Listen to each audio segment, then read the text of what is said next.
Monster Lords Reborn, an Isekai LitRPG. Chapter 1. Four Souls Before the Throne of Twilight. The last thing Victor Hale remembered was reaching for Mary. The floor beneath the abandoned theater had vanished. Concrete, steel, dust, the deafening roar of collapsing stone. Then, nothing. Victor? A familiar voice echoed through the darkness. His eyes fluttered open.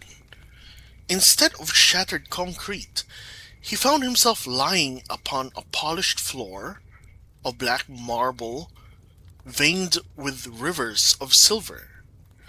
Above him stretched a sky unlike any he had ever seen.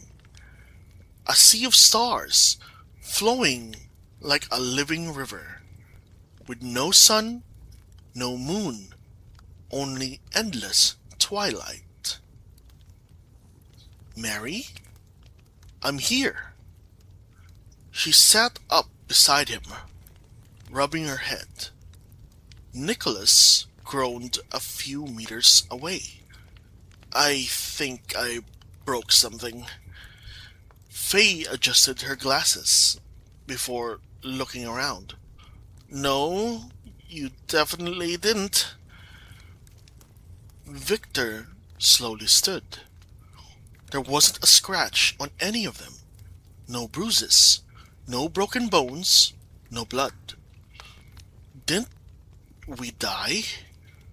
No one answered, because they all knew the answer. Ahead of them stood two enormous thrones. One was carved from radiant white crystal, the other from obsidian darker than the empty space between stars. Upon the crystal throne sat a woman whose golden hair flowed like liquid sunlight. 6 magnificent wings rested behind her. She wore a simple white dress, no crown, no jewels, only an overwhelming warmth that made the room itself feel alive.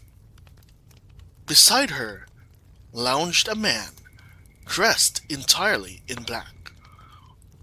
His long silver hair draped over one shoulder as he lazily rested his chin upon his hand. Unlike the woman, he looked almost bored. Welcome! The woman's voice was soft, gentle, filled with genuine sympathy. I am Aurelia, goddess of light. The man lazily raised one hand. And I'm Noctis, god of darkness. He smiled sheepishly. First of all, sorry. Nicholas blinked. Sorry? You died. Silence. Yeah, Victor sighed. We kind of figured that out. Noctis scratched the back of his head. The earthquake wasn't our doing. The building collapsing wasn't either. It was just unfortunate.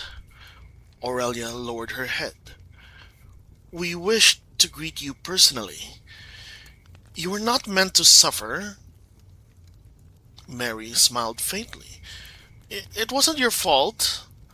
The goddess looked relieved. Oh, thank you. Victor rose to his feet and looked at the two gods. So, why are we here?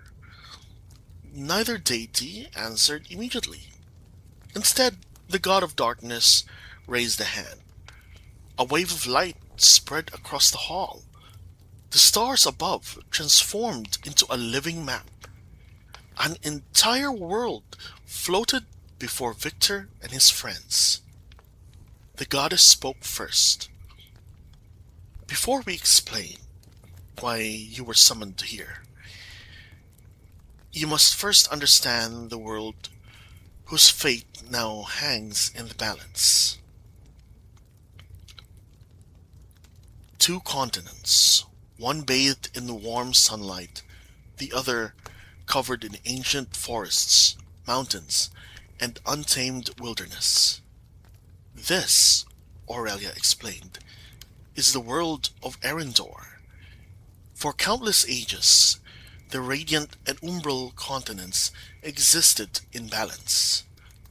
Noctis continued. Then the abyssal beasts appeared. Dark creatures larger than castles emerged from the projection. Mindless horrors. Cities disappeared beneath oceans of claws. Entire kingdoms vanished. They threatened every race. Human, giant, lizard folk, beast folk. No one was spared. Aurelia nodded. So together, we summoned heroes. 7 figures appeared, each surrounded by divine light. They defeated the abyssal beasts. They saved the world. Victor smiled. So, a happy ending? Neither god answered. Instead, the projection changed. Burning villages, children fleeing, entire monster settlements destroyed. Heroes smiled while cities burned. Nicholas' expression hardened. They're killing civilians. They are, Noctis sighed. They kept fighting after the war ended. They decided monsters themselves were the problem. The races of the Umbral continent became their next enemy. One by one, the heroes appeared. A handsome blonde king, Lucian Valerius, bearer of the crest of judgment. The strongest swordsman alive. His blade can sever mountains. He can erase magic itself.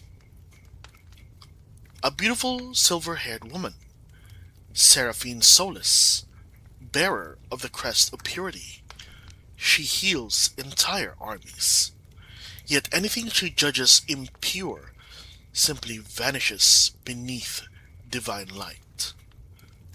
A towering armored giant, Magnus Dracon, bearer of the crest of dominion. He has united kingdoms beneath military conquest. A woman, surrounded by countless magic circles, Eleanor Ravenshade, bearer of the crest of Arcana, the greatest mage in history. She develops spells specifically designed to eradicate monster races. A sacred warrior laughed while crushing a dragon's skull, Garrick Stoneheart, bearer of the crest of valor. He seeks battle. He enjoys killing. A hooded ranger overlooked an entire battlefield. Sylvia Windwalker, bearer of the crest of Providence. Nothing escapes her sight. No monster remains hidden for long. Finally, one last figure appeared. Dark-haired, well-dressed, holding no weapon, watching the others with visible concern. Orion Blackwood, bearer of the crest of nobility. Victor blinked. Nobility? Aurelia smiled sadly. It grants no overwhelming offensive power. It allows him to unite people, negotiate peace, inspire loyalty, and strengthen alliances. He was summoned to become the bridge between races. Noctis crossed his arms. He never agreed with the others. He argues, he protests, he secretly saves innocents whenever possible. But against 6 heroes, he cannot stop them. So he's the only decent one, Mary commented. Yes. Silence settled across the hall. Faye finally asked, So, what do you want us to do? Aurelia looked toward Noctis. He nodded. You deserve another life.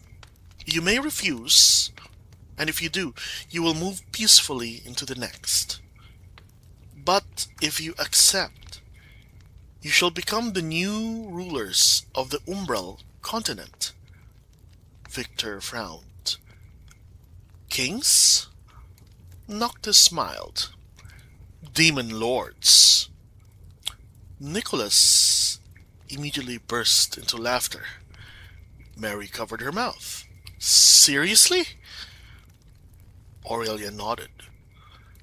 The old demon lords were slain decades ago. Their castles remain empty.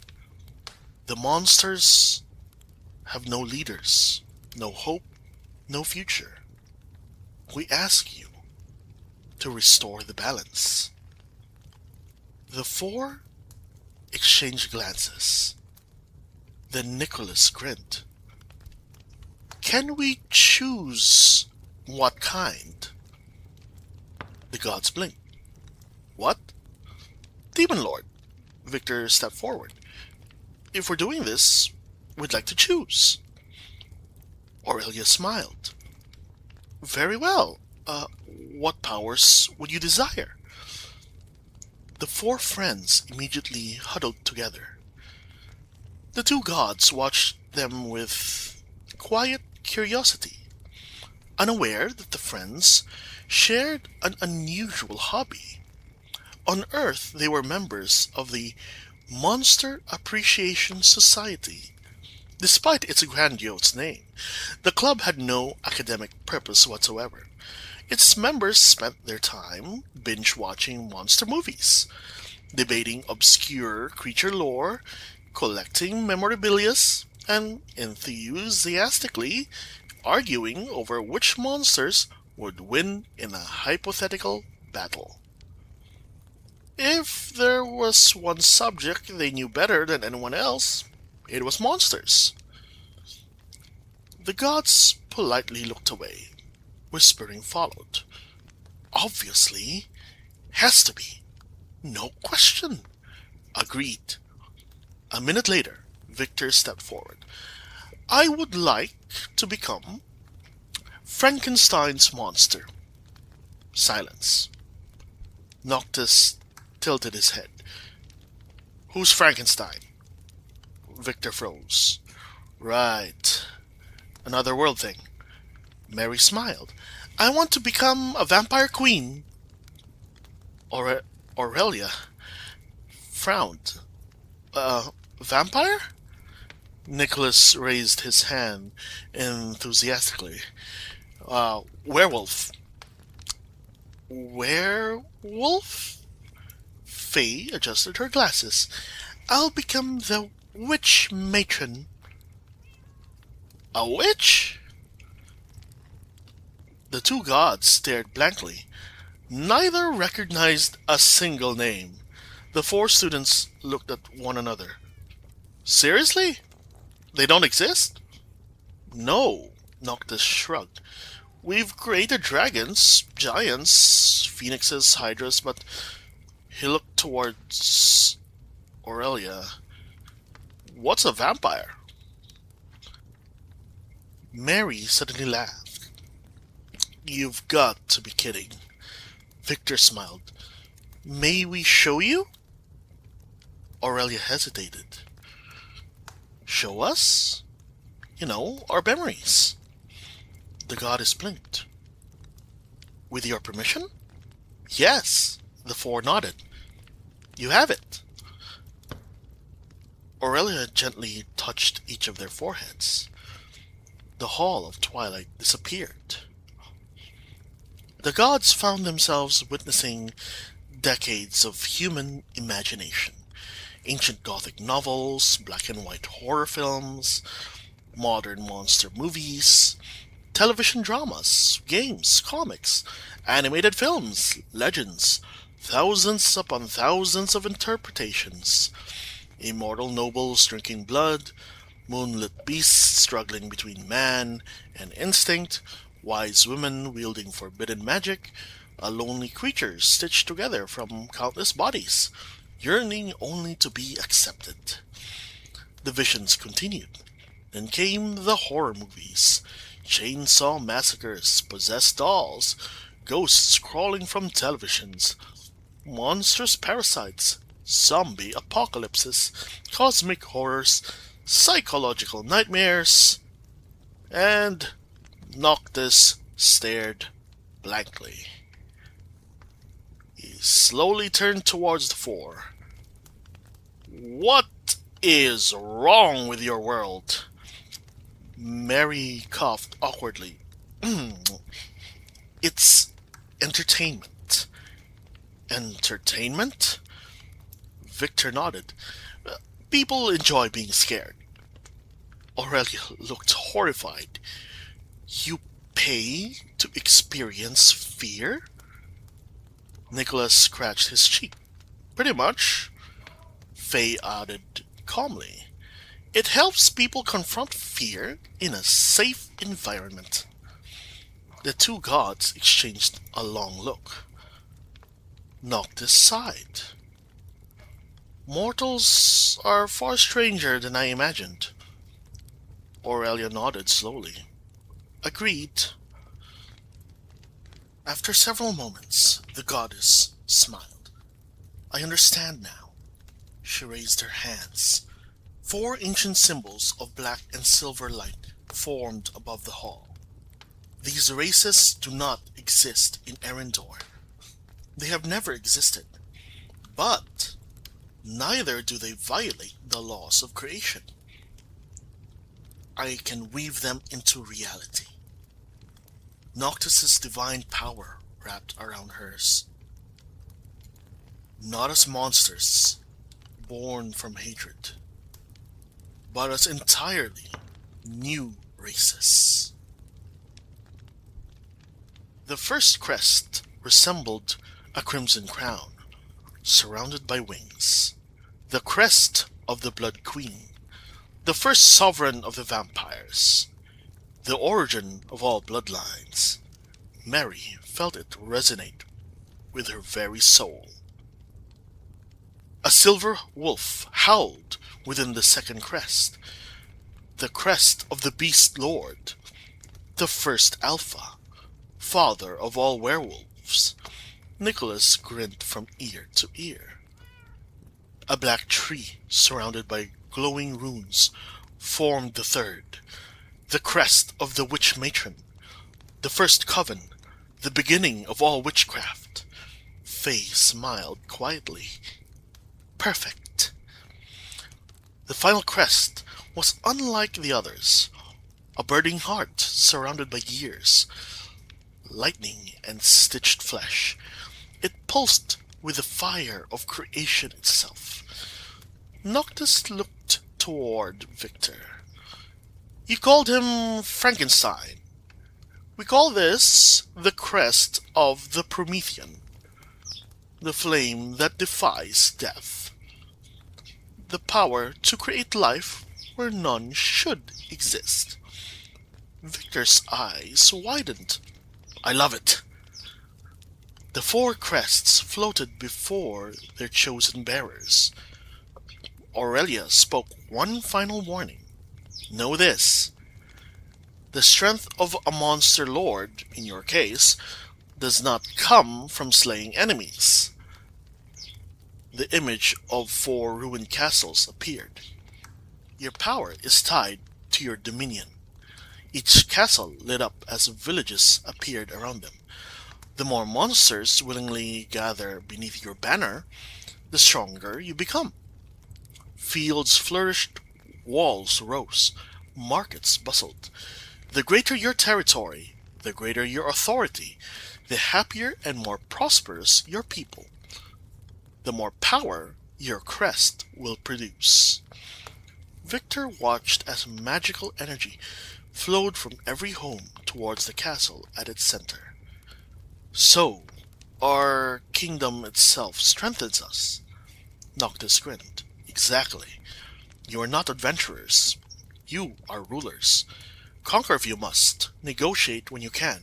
Inspire loyalty. Protect your people. Every life that chooses to follow you becomes part of your strength.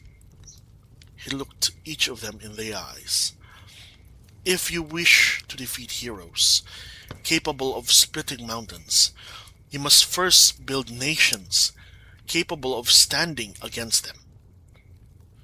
The Hall of Twilight fell silent as the four newly forged crests descended toward their chosen bearers. Their second lives were about to begin.